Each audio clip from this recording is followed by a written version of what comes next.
যে চালাক সে বলে যে 1 পাইছি আলহামদুলিল্লাহ, 10 যে পেয়েছে তার নজর 20-এর দিকে, সে বলে যে 20 পাইছে, আমি তো 10 পাইছি। এবার আল্লাহ তাআলা বলে যে ফেরেশতা, যে 1 পেয়ে আমার শুকরিয়া করেছে তার রিজিকের মধ্যে আরো বাড়াই দাও, আর যে 10 পেয়ে শুকরিয়া করে নাই তারটা কমাই দাও। সেজন্য মনে রাখবেন, অন্যরা পেতে দেখলে মনে হিংসা আসার আগে আপনি শুধু একটা কথা বলবেন, আলহামদুলিল্লাহ আলহামদুলিল্লাহ আলহামদুলিল্লাহ, আল্লাহ তাআলা আরো বাড়ায় দেখ, আল্লাহ তাআলা আরো বাড়ায় দেখ। আপনি যা অন্যের জন্য দোয়া করবেন সেটা 10 গুণ বেশি হয়ে আপনার জীবনে আপনার তকদিরে ফেরত আসবে। বলেন সুবহানাল্লাহ। গর্ত করলাম অন্যের জন্য কয়টা?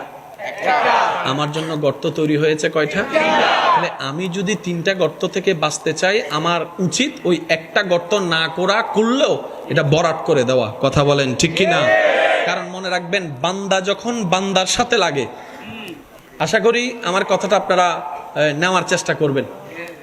বান্দা যখন বান্দার সাথে লেগে বান্দাকে অপমান করার চেষ্টা করে, আর সে বান্দা যদি ধৈর্য ধারণ করে আল্লাহর সন্তুষ্টির জন্য, আল্লাহ তখন সেই বান্দার পক্ষ হয়ে কাজ করে।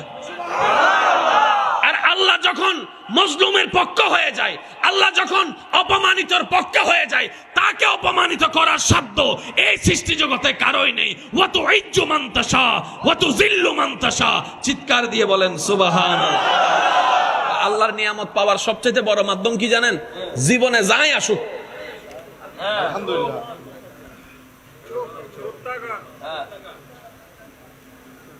বলেন না, সুম্মানি সবর, সুম্মানি সবর। আর বেশি মনে কষ্ট লাগলে শুধু এতটুকু বলবেন, আল্লাহ আপনার বান্দা কি করতেছে দেখেন না। মনে রাখবেন একটা জিনিস, আমি আপনি ভাই ভাই, আপনার সাথে আমার দ্বিমত হতে পারে, কারণ আমরা মানুষ।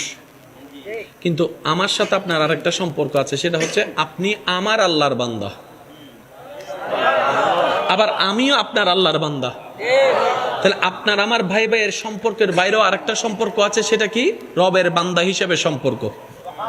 আরেকটা সম্পর্ক আছে নবীর উম্মত হিসেবে সম্পর্ক। আপনি আমার নবীর উম্মত, আমিও আপনার নবীর উম্মত।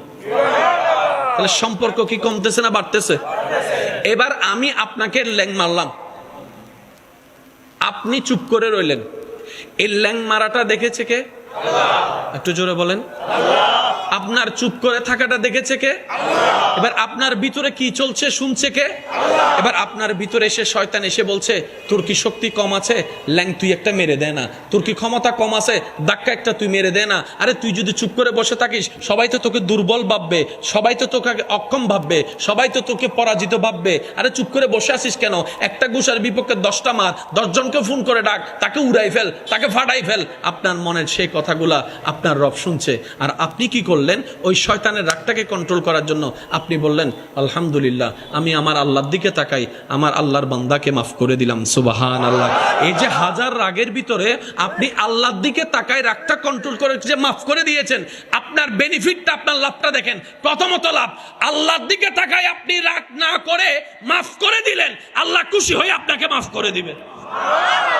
প্রথম লাভ। দ্বিতীয় নম্বর লাভ, আল্লাহ আপনার সেই সহ্য করাটা যখন দেখলো, আল্লাহ তাআলা বলে যে আমার বান্দা তো দেখি ধৈর্য ধরার চেষ্টা করছে রে, আমার বান্দা তো দেখি ধৈর্য ধরার চেষ্টা করছে, আর আমার বান্দা তো বুঝতে পেরেছে ইন্নাল্লাহা মা'আস সাবিরিন, আমি আল্লাহ তো শুধু ধৈর্য ধারণকারীর সাথে আছি। আর ধৈর্য কে ধরে? যার উপর বিপদ আসে। বিপদ না আসলে তো ধৈর্য ধরার কোনো প্রশ্ন আসে না। এবার সে ধৈর্যটাকে, বিপদটাকে আপন করে নিয়েছে। ধৈর্যকে পাশ করার জন্য আল্লাহ দেখতেই আছে, 1 সপ্তাহ, 1 মাস, 2 মাস, ভিন্ন ভিন্ন রকমের বিপদ আপনার উপর আসা শুরু করলো। এমনকি যাদেরকে বিশ্বাস করেন অন্ধের মতো, তারাই বিশ্বাসঘাতকতা শুরু করে দিয়েছে। কথা বলেন ঠিক কিনা? সবকিছু বানানেওয়ালা আল্লাহ। জোরে বলতে হবে, সবকিছু বানানেওয়ালা আল্লাহ। আর আল্লাহ তাআলার প্রত্যেকটা কাজের মধ্যে বিশেষ কিছু হিকমত থাকে। সুবহানাল্লাহ। এমনে এমনে বলে কোনো শব্দ নেই। প্রত্যেকটা কাজের বিশেষ হিকমত লুকায়িত আছে। বলেন সুবহানাল্লাহ।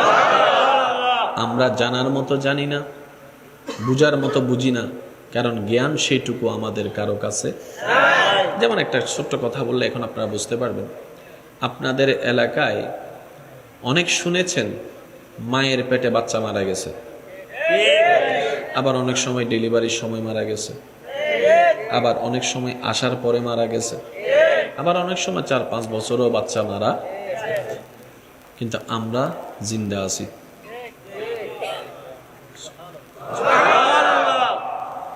মারা জানে বলার কথাও শুনেছি, জিন্দা আছি যে সেটাও শুনেছি। এবার আমার প্রশ্ন আমাকে করতে হবে, আপনার প্রশ্ন আপনাকে করতে হবে। আয়নার সামনে দাঁড়িয়ে চোখে চোখ রেখে, আল্লাহ চাইলে তো আমাকে মায়ের পেট থেকেও নিয়ে যেতে পারতেন, দুনিয়াতে আসার আগেও তো নিয়ে যেতে পারতেন, দুনিয়াতে আসার পরও তো বড় হওয়ার আগে নিয়ে যেতে পারতেন। আল্লাহ আমাকে রাখলেন তো রাখলেন কেন? নিশ্চয়ই কোনো একটা বিশেষ কাজ আল্লাহ আমার থেকে আশা করছেন, না হয়তো আমাকে রাখার কোনো প্রশ্নই আসে না। চাকরি করলে বেতন দেয়, এটাই তো নিয়ম। আপনি আমি তো চাকরিই করছি না, 5 ওয়াক্ত নামাজও ঠিক মতো পড়ি না, কিন্তু রব্বুল আলামিন তো রিজিকের বেতন দেওয়া বন্ধ করছে না। ফজরের নামাজ ঘুমের মধ্যে চলে গেল, ঘুম থেকে উঠার আগে আল্লাহ তাআলা ঘরের মধ্যে নাস্তার রিজিকের ব্যবস্থা করে দিচ্ছেন। সুবহানাল্লাহ। আল্লাহর জমিনে দাঁড়িয়ে আল্লাহর হাজারো হুকুম অমান্য করে যাচ্ছি, অনেক গুনাহের কাজ করতে গিয়ে যেখানে বুক আমাদের কম্পিত হয়েছে, মানুষ দেখে ফেলবে বলে এই ভয়ে, এই চিন্তায় টেনশন বেড়ে গিয়েছিল। ওই রকম অপরাধ যেটা বন্ধু দেখে নাই, পরিবার দেখে নাই, তখনও তো সেই অপরাধ করতে রব তো দেখেছিল, রব তো দেখেছে। আমার রব তো আমাকে কারো কাছে ধরা খাওয়াই দেয় নাই, আমার ইজ্জতকে রক্ষা করেছেন। বরঞ্চ এখনো পর্যন্ত হাজারো অপরাধের কথা সত্তার হয়ে রব্বুল আলামিন চাদর দিয়ে গুনাহগুলোকে ডেকে সসম্মানে ইজ্জতের সাথে এলাকায় বসবাস করার সুযোগ করে দিচ্ছেন। সুবহানাল্লাহ। চাকরি করছি না আমরা 10 ভাগের 1 ভাগ, কিন্তু তিনি বেতন দিচ্ছেন 10 ভাগের 100 ভাগ। সুবহানাল্লাহ। বেন্ডা হবেন না, হবেন করার জায়গায় আর কেন জোরানো হবেন না ভাই? সাই যদুন আল্লাহর বান্দা আছেন, বেগুন মন খুলে একবার হনসা সুবহানাল্লাহ।